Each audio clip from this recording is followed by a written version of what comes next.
Vamos orar. Senhor nosso Deus, nós te damos graças por essa noite em que podemos ver uns aos outros, podemos tentar amenizar, ó Deus, a distância que estamos sentindo uns dos outros e te suplicar, ó Deus, que o Senhor nos ajude a continuar firmes, ó Deus, nos teus caminhos, continuar confiando na tua palavra, confiando na tua presença, ó Deus, em nosso meio, que o Senhor é conosco, ó Deus, que a tua igreja seja fortalecida nesses dias, que o teu povo, ó Deus, seja protegido diante desses dias de tantas enfermidades, tantas pessoas que padecem lutas, dificuldades financeiras, que as famílias, ó Deus, sejam preservadas, o coração e a mente do teu povo, ó Deus, esteja firme na esperança viva que é o Senhor para as nossas vidas. Pedimos que o Senhor receba, ó Deus, as nossas súplicas, nossos agradecimentos que nós apresentamos diante de Ti. Pedimos que o Senhor nos fale, através do estudo da Tua Palavra, que nós vamos meditar, possamos, ó Deus, pela Tua graça, interagir e ouvir a Tua voz. Isso nós te suplicamos em nome de Cristo. Amém.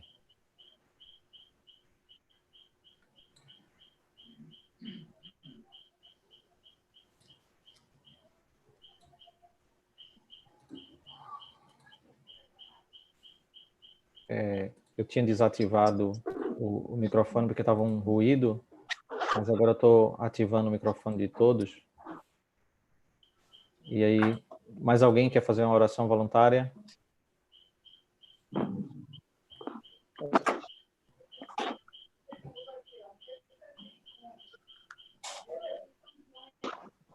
Queria orar, pastor. Amém. Nosso Deus e Pai, nós suplicamos pela tua bondade e justiça sobre nossas vidas. E o Senhor Deus que é tão bom, Senhor que é tão justo e amável, Senhor possa, Deus, nos guardar do mal. Senhor possa, Deus, proteger nossa nação. Amém. E o Senhor Deus possa proteger a tua igreja. Em nome de Cristo que nós te rogamos. Amém. Amém. Amém. Amém. Amém. Muito bem. Vamos abrir nossas Bíblias em Apocalipse, capítulo 7. Vamos retomar os estudos.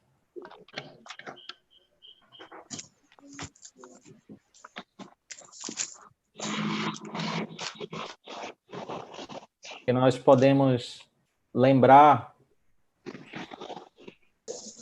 de que nós estamos na segunda sessão do livro. Já vimos o capítulo 1 ao 3, parte introdutória, e especialmente a visão que nós temos do Senhor, ali no capítulo 1, e em seguida 7 cartas que são dadas às igrejas. São 7 cartas que são cartas daquele período. Eu estou desativando o microfone de todos porque tá um ruído, mas assim, quando você quiser falar, você faz o sinal aí eu libero o microfone. Acho que fica melhor para todo mundo entender, tá bom? Aí a hora que vocês quiserem interromper, vocês fazem o sinal aí, fiquem à vontade, tá bom?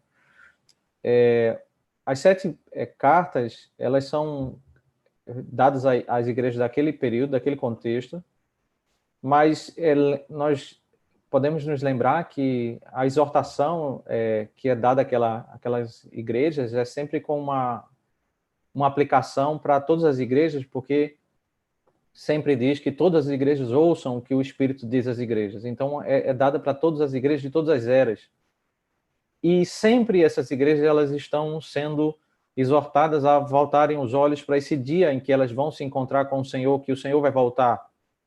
Então, nós podemos dizer que a primeira sessão do capítulo 1 ao 3, ainda que trate especificamente de 7 igrejas daquele período, ali em torno do ano 90, 95, mas o ensino, ele diz respeito desde o período daquele contexto até a segunda vinda de Cristo, porque as aplicações daqueles ensinos vão até a voltar os olhos da igreja para o retorno do Senhor.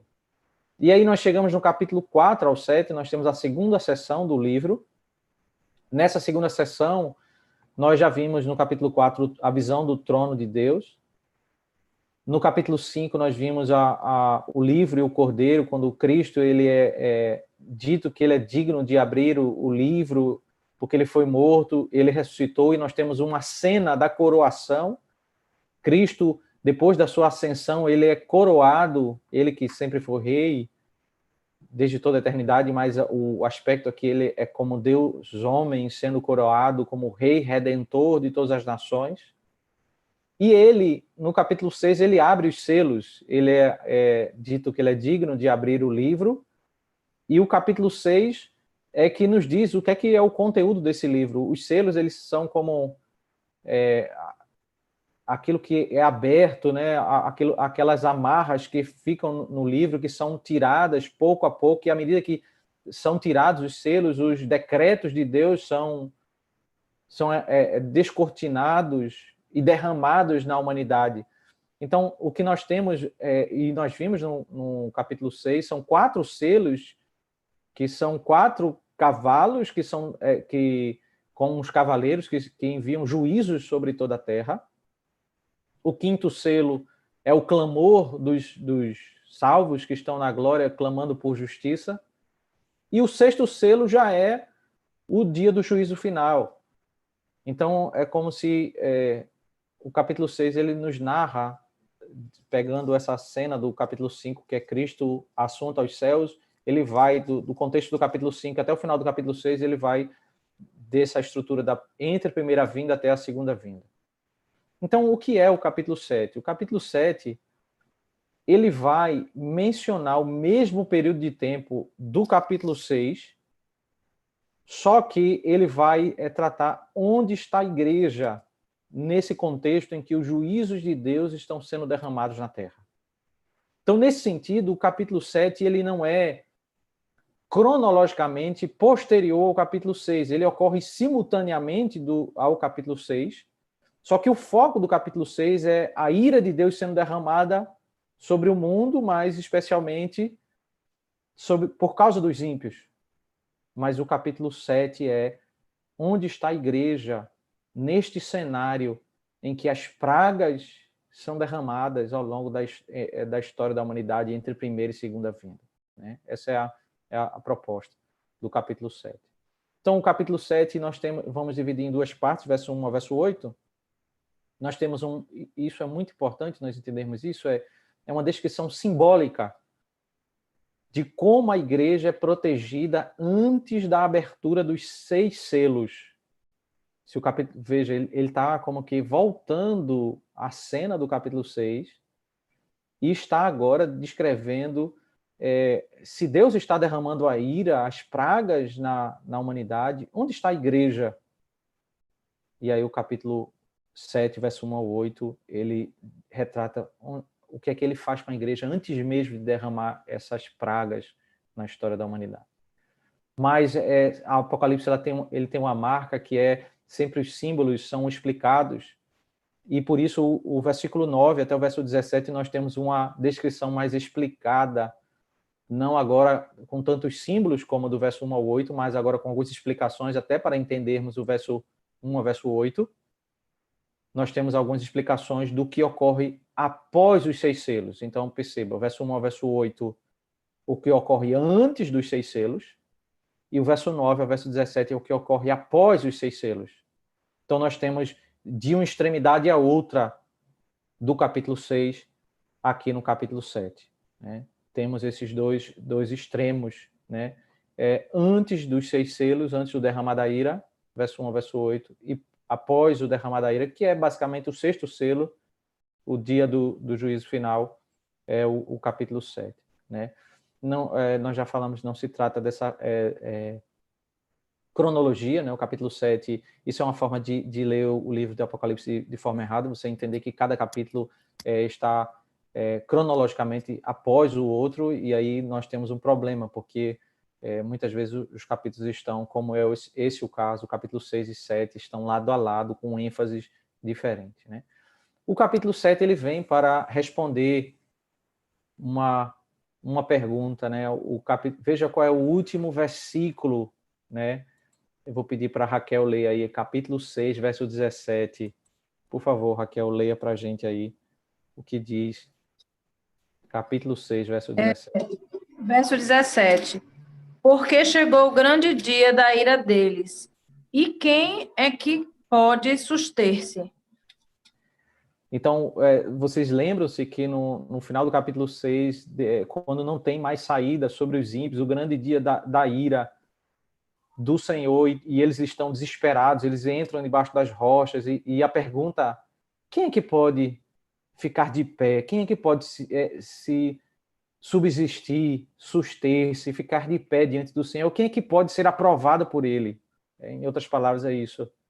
Aí o capítulo 7 ele vem responder como é que a igreja ela pode ficar de pé, porque o capítulo 7 vai apresentar que a igreja ficou de pé quando o Senhor volta. A igreja não vai ser visitada pela ira do Senhor.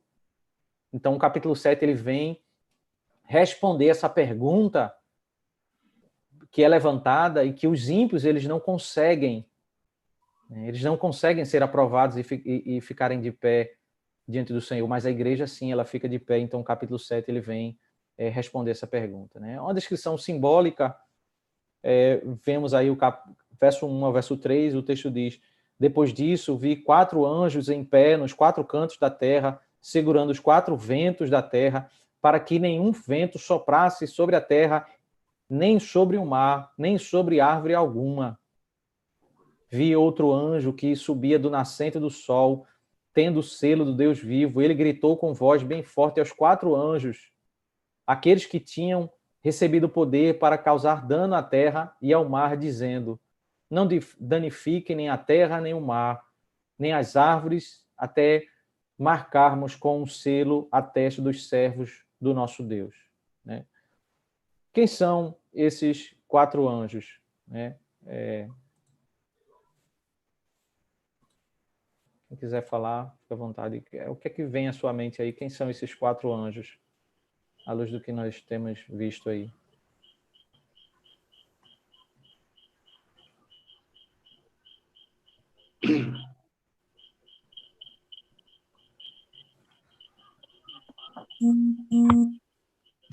Veja que qual é o propósito aqui de Apocalipse? É começar a mostrar.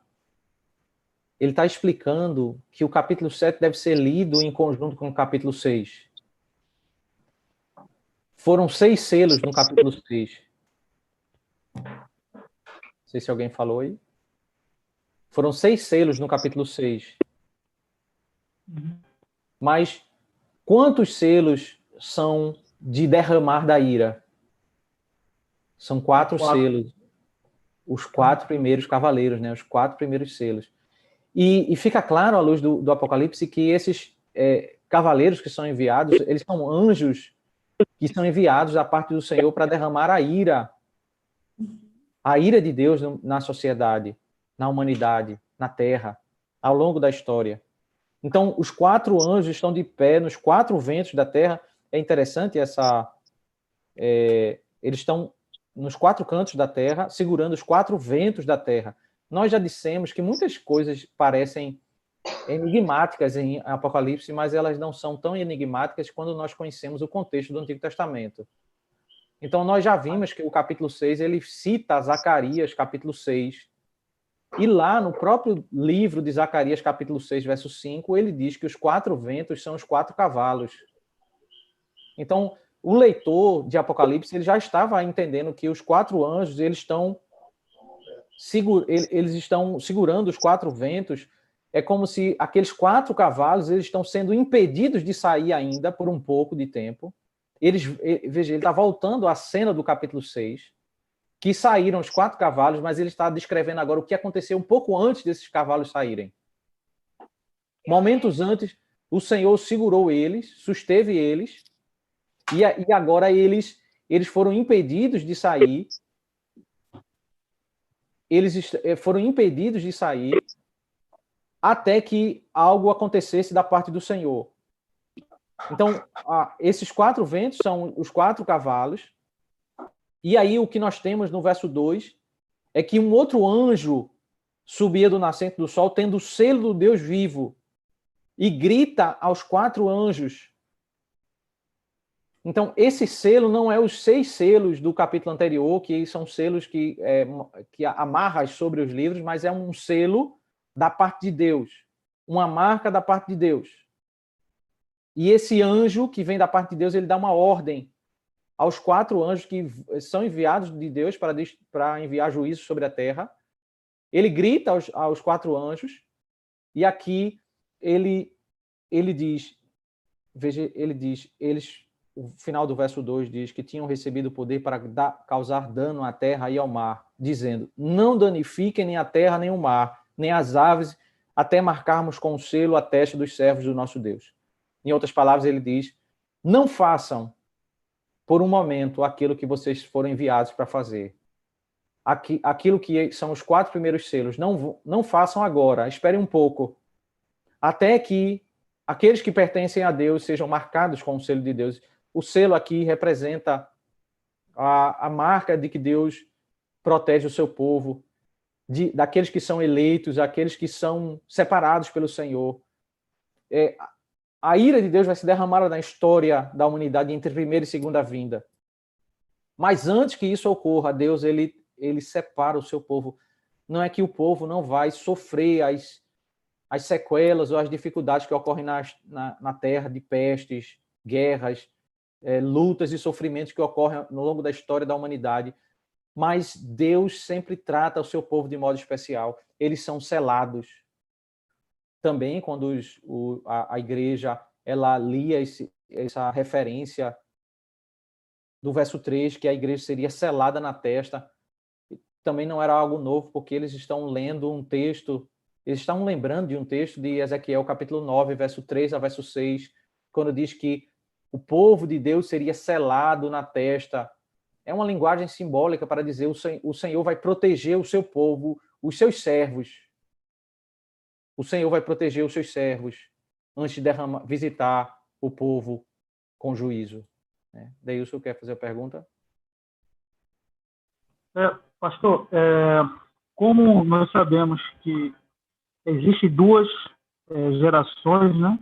Geração dos eleitos, e ambas serão seladas. Né? O anticristo, a besta dará o seu sinal aos seus filhos, e assim Deus também considerará o selo aos filhos de Deus. Esse selo teria algo a ver com o Espírito Santo? Sim. 2 coisas importantes a partir do seu comentário aí que nós podemos destacar. Primeiro é o seguinte, o selo de Deus é o Espírito que o Senhor marca o seu povo. Agora perceba, não é no final. Ele está dizendo isso antes dos 4 cavalos saírem. Então, é logo após a ascensão de Cristo. Ele marca os seus eleitos. Eles são marcados antes da ira de Deus ser derramada na história da humanidade. Todo o seu povo é marcado como um povo separado, um povo que é separado para Deus, propriedade de Deus. Essa é a ideia do selo. Agora, uma outra coisa importante a partir do que você falou é que no próprio livro do Apocalipse vai dizer que o diabo ele marca os que o servem.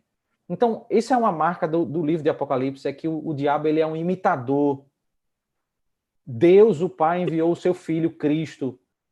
Aí o livro do Apocalipse vai dizer que o diabo vai enviar um representante para ter como uma figura de mediador, um anticristo. Deus marca o seu povo. Satanás, ele quer marcar o seu povo. Então, essa figura de apresentar Satanás como um imitador, isso é comum no livro do Apocalipse, sobre vários aspectos, inclusive da marca. Né? E nós iremos examinar mais detalhadamente quando chegarmos nesse texto que trata da marca do anticristo. Mas aqui, antes do derramar da ira, Deus, ele não se trata de uma marca literal, porque isso já ocorre no Antigo Testamento, em Ezequiel, capítulo 9, como eu já falei. Isso é uma linguagem figurada para dizer Deus conhece o seu povo. Não é o primeiro momento na história que isso acontece, porque isso já foi tratado em Ezequiel capítulo 9, verso 3 ao 6, e todos estão lendo uma citação de um texto do Antigo Testamento que trata do marcar de Deus. Deus está marcando o seu povo, assim como ocorreu em Ezequiel capítulo 9. Tá? O derramar de juízos vai acontecer na história da humanidade, mas Deus ele vai fortalecer a fé do povo, ele vai fazer com que o povo não abandone o Senhor, o verdadeiro povo de Deus. O povo vai passar por sofrimentos, alguns vão até morrer, como diz no capítulo 6, mas Deus sabe quem é o seu povo. Deus vai cuidar e guardar o seu povo, fazendo dentro dos seus decretos, mas o seu povo ele é separado para o Senhor conhece quem são os seus. Não é nenhuma garantia de que nós não vamos passar por problemas físicos, porque Apocalipse 6, verso 9, diz que alguns morreram, mas que o ponto é que as pragas e os juízos que são derramados na terra, Deus está fazendo isso por causa da maldade dos ímpios, mas Deus sabe quem é o seu povo, e ele cuida do seu povo, ele trata o seu povo de modo diferente, e ele está avisando esses 4 anjos que vão derramar os juízos na terra: antes de vocês fazerem isso, eu vou marcar quem são os meus. Eles serão marcados. Irmã Eliane. Acho que tem que ativar o som, irmã.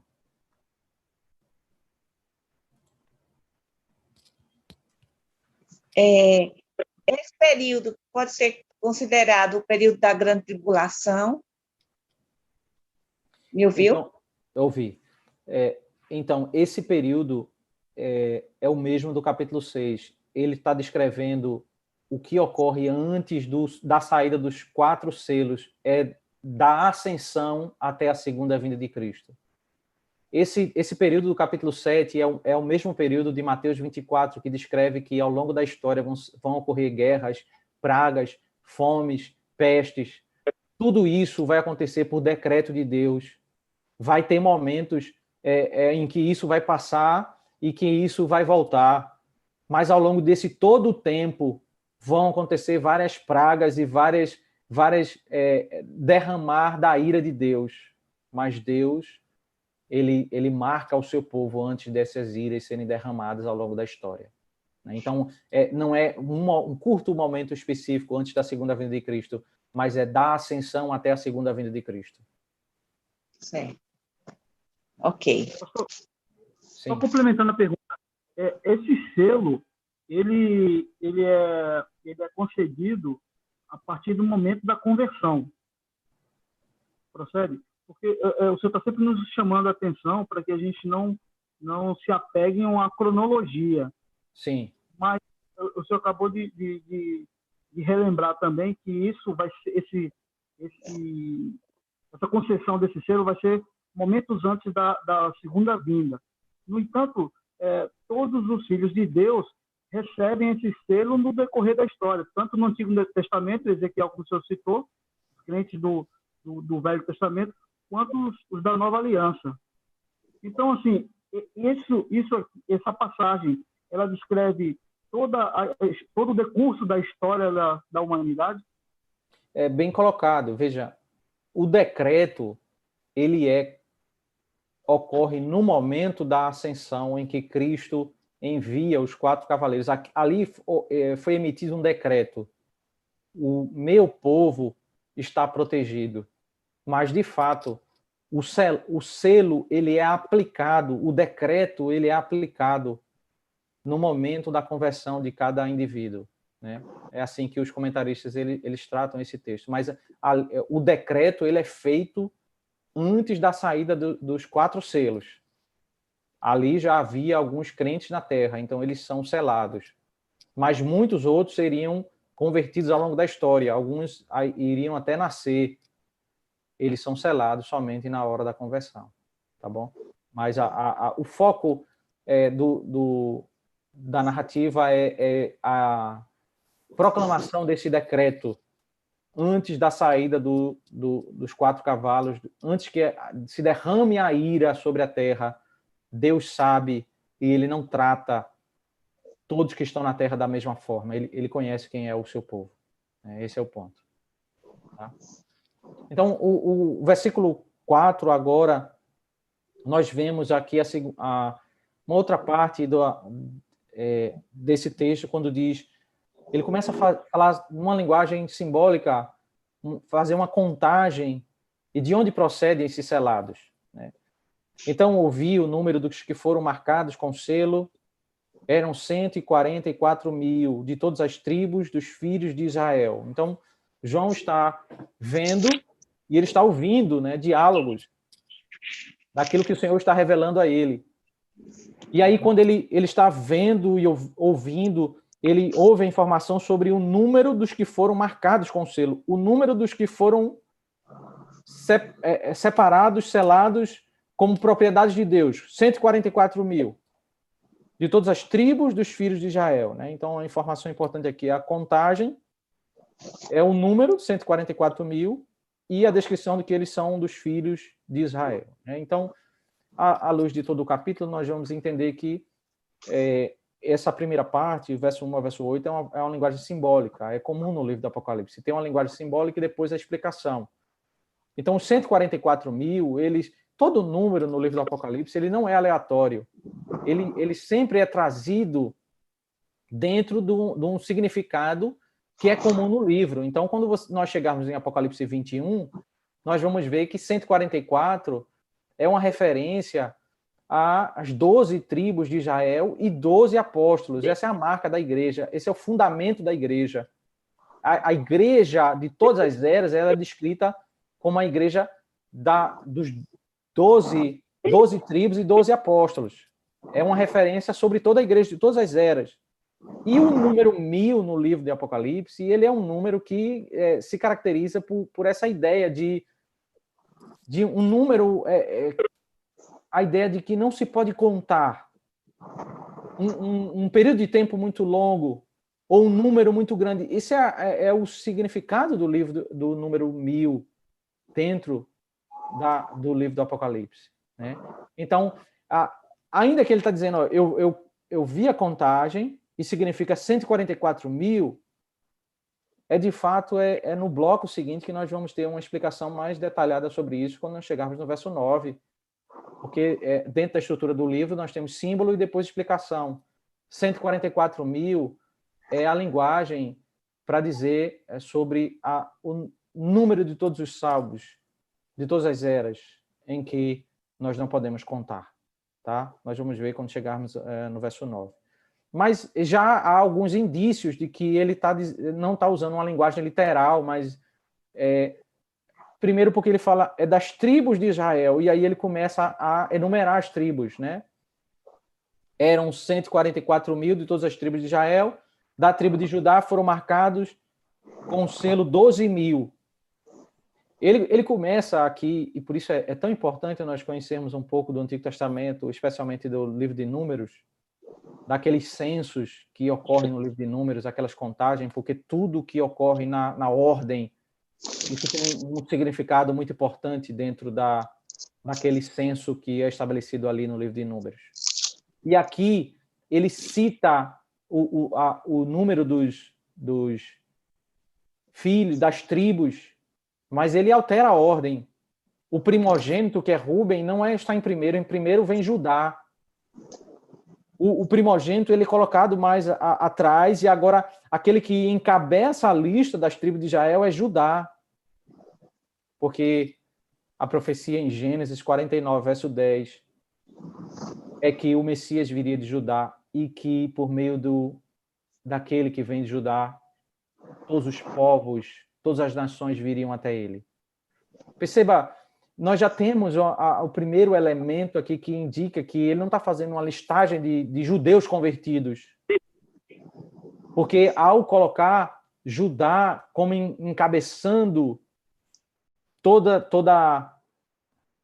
essa listagem, ele está apontando para essa profecia de Gênesis 49, verso 10, quando fala sobre aquele que é o mediador para a conversão de todos os povos. E não é nada novo no livro, porque alguns judeus foram considerados opositores ao Senhor e o Senhor disse que eles eram sinagoga de Satanás. Então, não se trata de ser judeu para ser aceito pelo Senhor, mas aqui está a ideia do verdadeiro Israel, Israel de Deus. E aí ele fala de uma contagem aqui de 12.000 da tribo de Judá, Da tribo de Ruben, 12.000. Da tribo de Gade, 12.000. Da tribo de Azer, 12.000. Da tribo de Naftali, 12.000. Da tribo de Manassés, 12.000. Da tribo de Simeão, 12.000. Da tribo de Levi, 12.000. Da tribo de Issacar, 12.000. Da tribo de Zebulon, 12.000. Da tribo de José, 12.000. Da tribo de Benjamim foram marcados com selo 12.000. Ele menciona todos os nomes dos filhos de Jacó, com uma exceção. Ao invés de ele mencionar a tribo de Dan, ele omite a tribo de Dan e ele coloca José, e também lá no meio está a tribo de Manassés, que ele colocou o pai e o seu filho. A tribo de Dan, ela é uma tribo marcada na história de Israel por ser uma tribo que promoveu a idolatria. Então, não se trata de uma contagem do Israel, da genealogia literal de Israel, mas é do verdadeiro Israel, daqueles que são os convertidos ao Senhor, porque se formos tomar pela literalidade, nós não temos todas as tribos de Israel, porque uma tribo aqui é excluída, porque de fato eles não eram convertidos ao Senhor. Está dentro desse conceito de Gênesis 49, verso 10, que essa lista não trata de judeus literais, mas essa lista ela trata sobre aqueles que são os verdadeiros israelitas, aqueles convertidos ao Senhor. Aqueles que fazem parte do povo eleito, todas as nações que são marcados, selados. E aí ele usa uma linguagem bem própria do livro de Números, o verdadeiro Israel, mas com alguns detalhes para entendermos que não se trata de apenas judeus, porque Judá está na frente dessa lista, aquele que vai trazer vários povos à sua conversão, e uma das tribos está fora, a tribo de Dan, para que entendamos isso. Mas um dos cuidados que nós precisamos ter no livro de Apocalipse é lermos, nós temos um símbolo e temos uma explicação. Nós não podemos ignorar a própria explicação do texto e fazermos conjectura em cima dos símbolos, porque certamente nós vamos errar com essas conjecturas, né? Então, a proposta do verso 9 ao verso 17 é, de fato, explicar o verso 1 ao verso 8. Né? Então, Adeilson.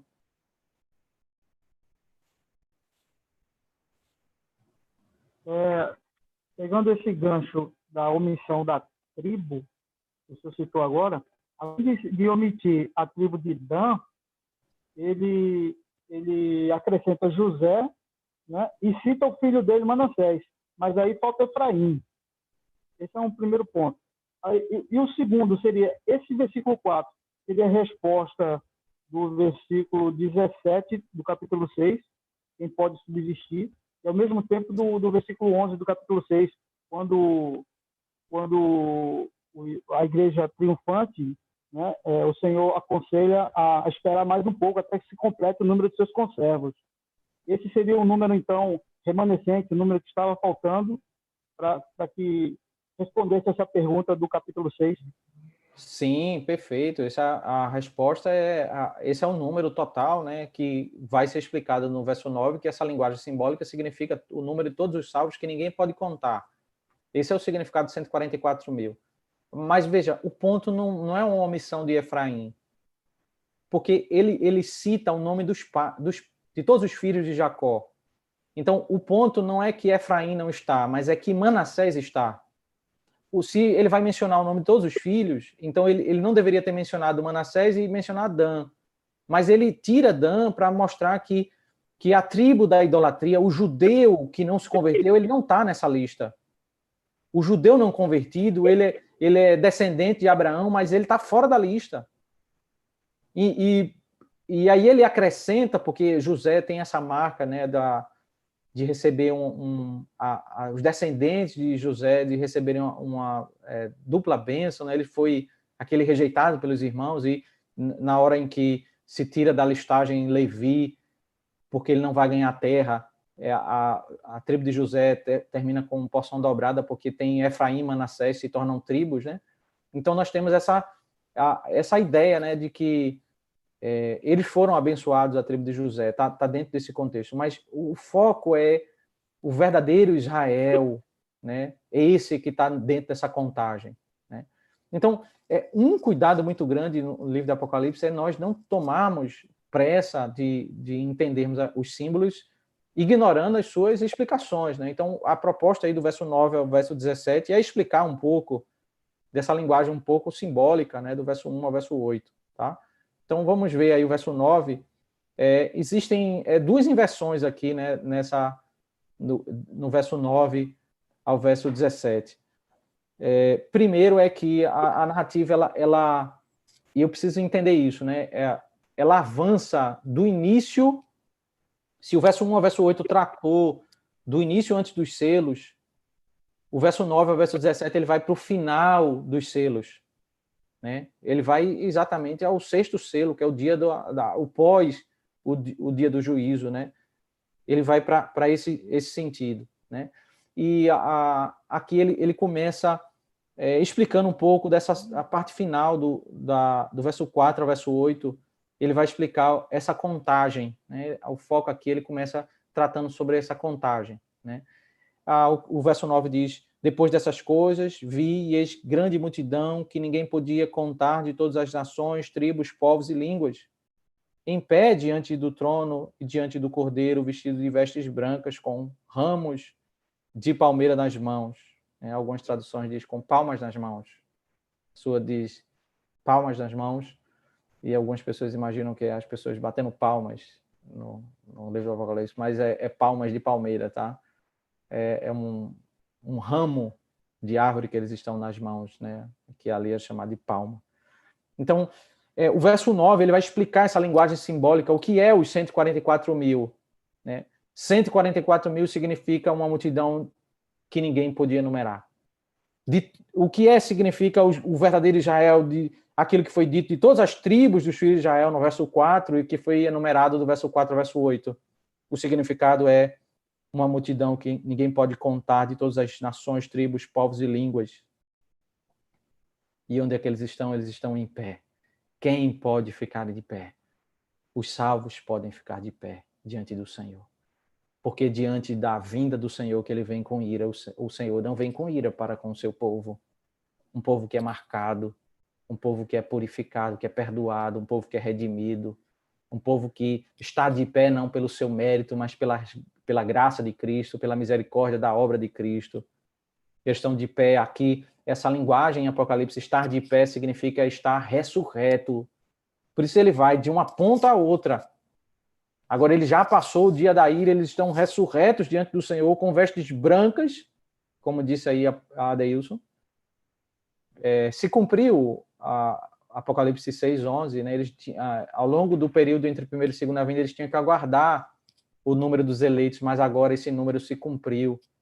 Eles estão com vestes brancas, eles estão com ramos de palmeiras, porque na história do povo de Israel, eles usavam as palmas, os ramos de palmeiras no dia que eles celebravam a festa dos tabernáculos, eles pegavam isso e construíam cabanas, e eles habitavam em cabanas por alguns dias, para relembrar como Deus havia protegido o seu povo durante a peregrinação no deserto.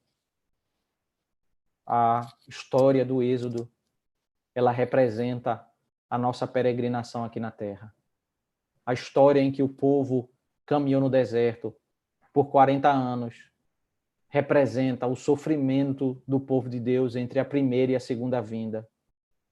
E nós estaremos de pé diante do Senhor, com esse símbolo que representa que nós fomos protegidos pelo Senhor durante esse tempo da peregrinação. Eles estão diante do Senhor. Quem pode subsistir, suster-se diante do Senhor? A igreja de todas as tribos, pelos méritos de Cristo. E eles cantam isso, eles cantam a salvação. Veja, o verso 10 diz: e clamavam com voz forte, dizendo: ao nosso Deus que está assentado no trono e ao Cordeiro pertencem a salvação. Eles estão falando sobre salvação não na perspectiva que nós falamos. Nós confiamos que o Senhor regenerou nosso coração e nos promete nos levar para morar com Ele por toda a eternidade. Esse canto aqui, essa adoração deles ao Senhor é a adoração de que isso já foi cumprido. eles, nesse momento na história, a igreja vai ver o cumprimento disso, ela vai ser livre dos sofrimentos dessa vida e eles vão estar diante do Senhor, a salvação que foi consumada na cruz. O resgate vai ser consumado quando nós estivermos na glória com o Senhor. E não somente isso, mas a adoração de todos os seres celestiais, aqueles mencionados no capítulo 5, todos os anjos que estavam em pé rodeando o trono, os anciãos, os 4 seres viventes, né? Eu já mencionei essa lista, anciãos e 4 seres viventes, que é mencionado nesse bloco, nessa seção, capítulo 4 e 5. Diante do trono se prostraram sobre o seu rosto e adoraram a Deus, dizendo: Amém. O louvor, a glória, a sabedoria, as ações de graça, a honra, o poder e a força sejam nosso Deus para todos sempre. Amém. Se você voltar um pouco lá em Apocalipse 5, 8 ao 14, esses seres, eles fazem uma adoração ao Senhor quando o Senhor sobe na ascensão de Cristo. Eles adoram pela obra que ele consumou na cruz, ao morrer e ressuscitar. Antes de ser enviado as pragas na terra, eles adoram ao Senhor. E depois que o Senhor volta e resgata o seu povo, agora depois da segunda vinda, eles novamente cantam ao Senhor, eles adoram ao Senhor, dizendo que o Senhor é aquele que decretou que iria fazer e aquele que consumou aquilo. Aquele que é digno de louvor, de glória, aquele que age com sabedoria, que é digno de nós darmos graças a ele, a honra, o poder, a força, seja o nosso Deus para todo sempre. Amém. Aquele que consuma todas as coisas, aquele que decreta e cumpre aquilo que ele decretou, ele consuma os seus decretos. E veja que essa Apocalipse, ele tem uma preocupação de esclarecer quem é essa multidão. Essa é uma das questões aqui do verso 13 ao verso 17, né? Um dos anciãos tomou a palavra e me perguntou: quem são e de onde vieram estes que são vestidos de branco? Que estão vestidos de branco? Respondi: o Senhor sabe. Então ele me disse: estes são os que vêm da grande tribulação, que lavaram suas vestes e as alvejaram no sangue do Cordeiro. O livro do Apocalipse, ele vai se explicando, ele vai nos fazendo entender o significado de cada parte, né? Os que vêm da grande tribulação e lavaram as suas vestes são aqueles que foram descritos no Apocalipse 6, verso 11. Grande tribulação aqui não deve ser vista como os pré-milenistas entendem, um curto período de tempo antes da segunda vinda de Cristo, mas o que ele está falando sobre grande tribulação aqui é o período entre primeira e segunda vinda de Cristo, quando muitos da igreja vão morrer. E porque todos aqueles que são salvos são aqueles que vão, ao chegar à presença de Deus, vão ser vestidos de branco. Eles lavaram as suas vestes e alvejaram no sangue do Cordeiro. Veja, alguns começam a dizer que ou os 144 mil, ou essa grande multidão aqui, é como se fosse um povo, um crente, um grupo de crentes especiais, mais santos, uma classe mais refinada. Mas, na realidade, o texto está falando sobre todos os crentes, porque, na realidade, esses aqui eles não são mais especiais.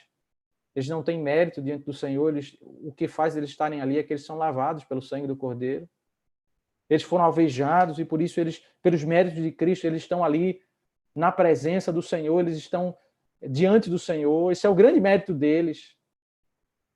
E aí, de modo muito resumido, verso 15 ao verso 17, ele descreve o estado dos salvos.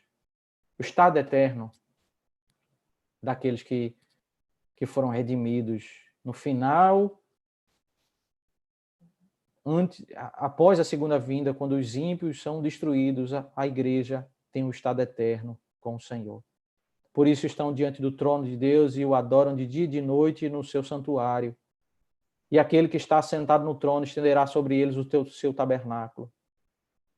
O santuário não é um local de reunião, mas é a própria presença de Deus. O tabernáculo é essa linguagem que Apocalipse vai dizer, Deus protegendo o seu povo e dando a sua presença para o povo se relacionar com ele. O verso 16 diz: jamais terão fome, nunca mais terão sede, não cairá sobre eles o sol nem qualquer outro calor forte. Em outras palavras, ele está dizendo, olha, aquele período em que a igreja viveu, entre primeira e segunda vinda, em que teve que conviver com o derramar da ira de Deus, e que isso, de certo modo, respingou sobre nós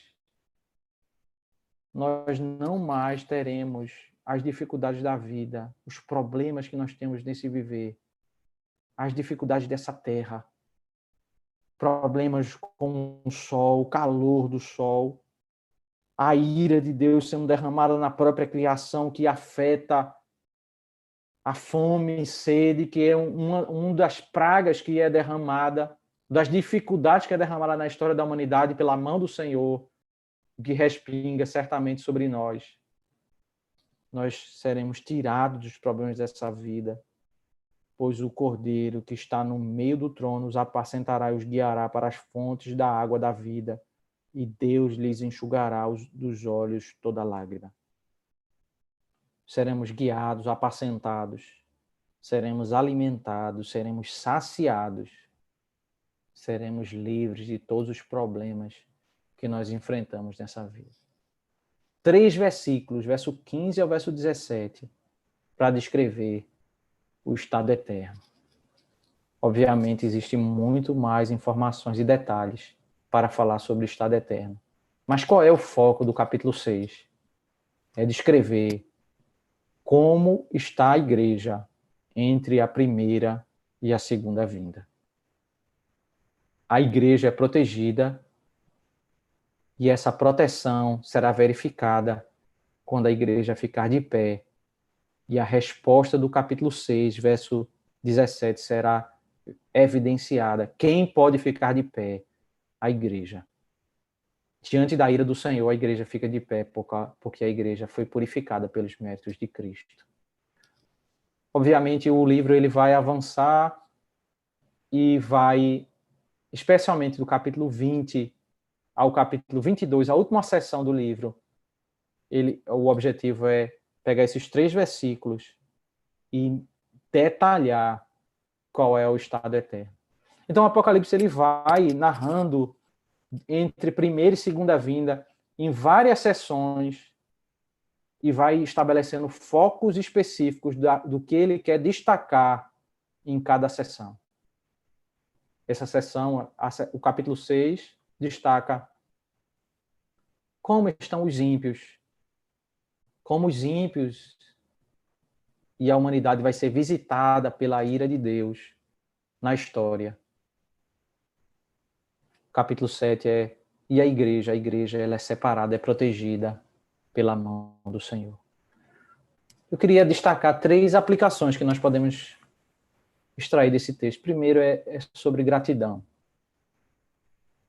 Esse ensino do capítulo 7, ele nos ensina que no meio dessas dificuldades que nós vivemos na Terra, do derramar da ira de Deus, não são coisas ao acaso, que vão está acontecendo agora, mas podemos até vivenciar outras visitações de ira do Senhor na história. Essa pode passar e outros poderão vir. Nós devemos saber que o Senhor ele protege a sua igreja, ele sabe quem são os seus. Existem diversas dificuldades e dores, alguns cristãos podem até morrer, mas o Senhor não trata a sua igreja como trata os ímpios. O Senhor sabe quem é o seu povo. Nós somos propriedades dele, nós somos marcados pelo Senhor, nós somos protegidos pelo Senhor. Até nas dores que nós passamos, o Senhor ele trabalha o nosso coração, ele purifica a nossa fé, ele nos faz sermos mais fortalecidos e preparados para adorarmos ao Senhor. O Senhor, ele prepara o nosso coração para nós sermos melhores adoradores do Senhor. No meio das dificuldades, nós devemos agradecer, porque o Senhor não nos trata como os ímpios. O Senhor, até nas dificuldades, ele está nos fazendo pessoas melhores. Nós vamos olhar isso numa perspectiva espiritual, não puramente terrena, que vê a vida como um fim em si mesmo, mas como o Senhor falou às igrejas, as 7 cartas ali, a ênfase de que Deus está purificando e preparando a sua igreja para se encontrar com o Senhor. Isso é um aspecto, gratidão nós devemos ter no meio das dificuldades. Segundo, esse capítulo ele nos ensina que, dentro de um tema geral do livro, né, um chamado à fidelidade, isso é uma das implicações desse capítulo. Porque se Deus derrama as pragas e pestes ao longo da história, e se eu, como servo de Deus, eu sou marcado, eu sou selado como propriedade de Deus, eu não posso ter a mesma reação que um ímpio tem diante das pragas e da ira do Senhor na história da humanidade. Porque eu sou diferente dos ímpios.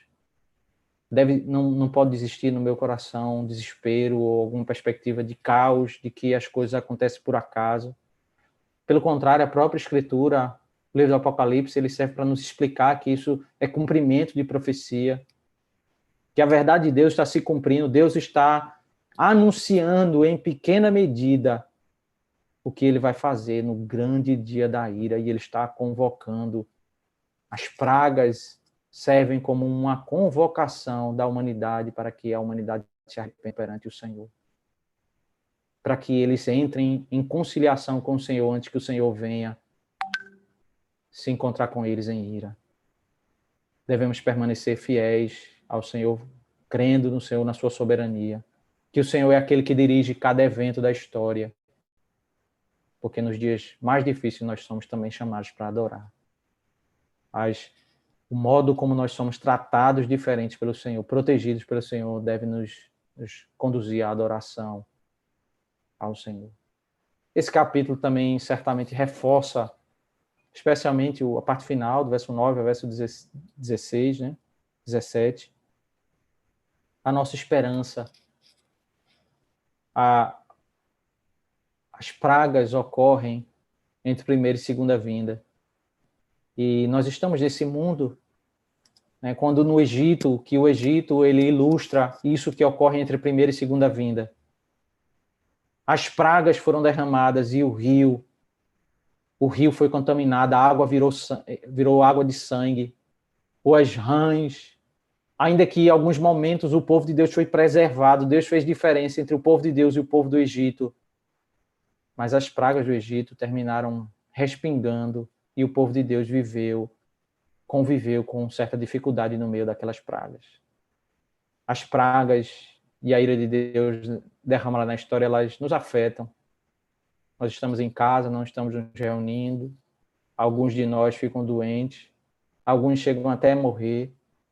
Isso respinga sobre nós, certamente, mas a verdade é que nós não temos uma realização plena nesta vida. Nós não temos uma alegria, um livramento de todas as dores e problemas dessa vida. Aqui nós não temos isso. Mas o cenário é certo. Do verso 9 ao verso 17, nós estaremos de pé nesse dia. Toda lágrima será enxugada. Nós estaremos livres de todos os problemas dessa vida. Estaremos em paz com o nosso Deus, com paz e consolo. Ele irá nos pastorear. O próprio Deus nos saciará, não haverá problema de fome e sede, qualquer angústia dessa peregrinação na vida. Mas estaremos em paz com o nosso Deus. Teremos paz e consolo pleno. Aqui nós temos paz no Senhor, mas também temos problemas. Mas esse texto, ele reforça a nossa esperança, porque nós olhamos para esse dia onde todas essa conquista da obra de Cristo vai ser aplicada plenamente sobre nossas vidas e nós poderemos desfrutar desse gozo na presença do Senhor. Alguma colocação, alguma pergunta que os irmãos querem fazer?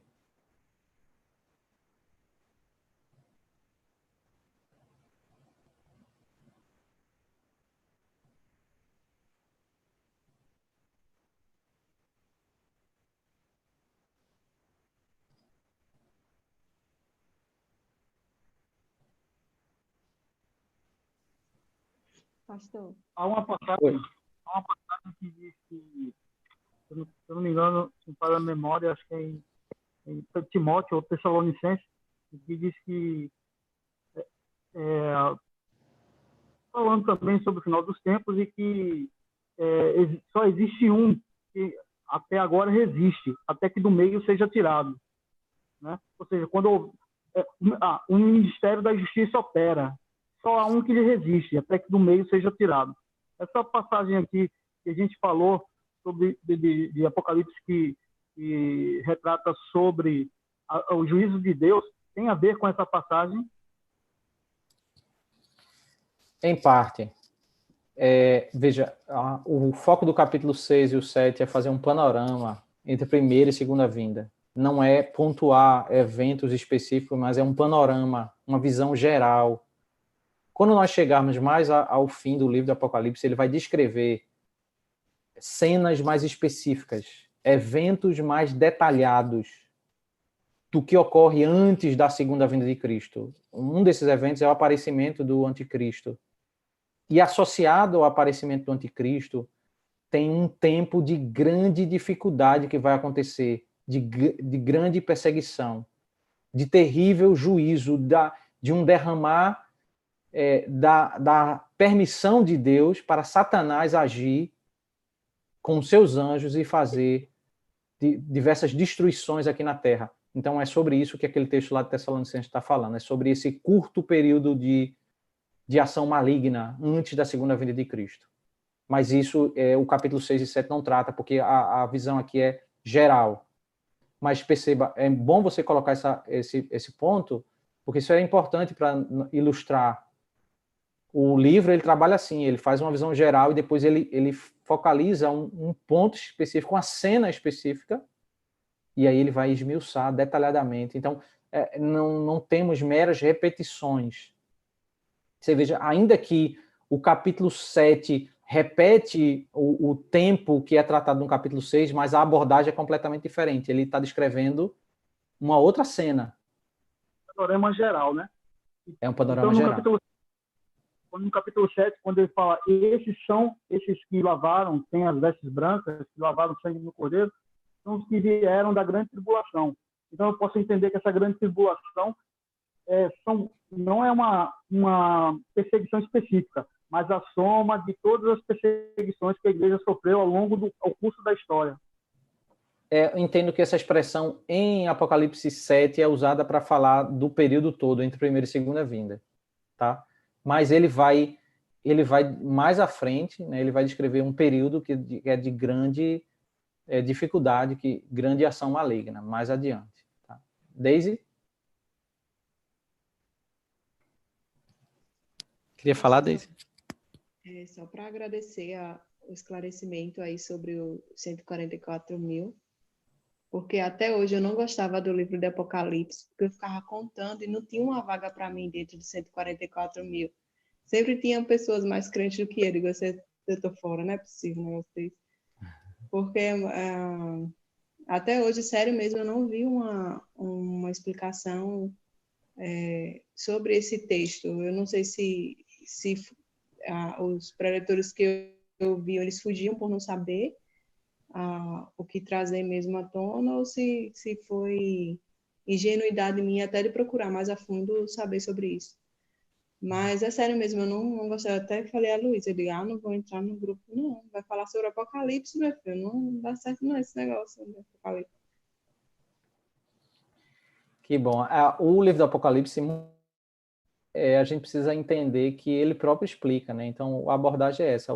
Ele vai explicar o símbolo, ele faz o símbolo e depois explica. Então, na realidade, isso é o cumprimento. Lembra lá de Gênesis, que Deus fala para Abraão que ele ia ter uma descendência de que ninguém poderia contar? Então, veja que o versículo 9 ele usa esse termo para falar da igreja. Não é o israelita literal, mas é o Israel de Deus, os salvos. Esses 144 mil, eles representam essa multidão dos descendentes de Abraão, que ninguém pode contar. Né? É como as estrelas do céu. Aquela profecia, ela se cumpre aqui, nos remidos, nos verdadeiros israelitas, os verdadeiros filhos de Abraão. Né? Mais alguém?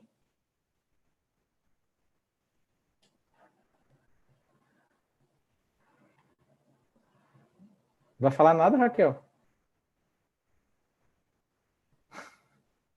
Estou comportada, entendi tudo. Certo.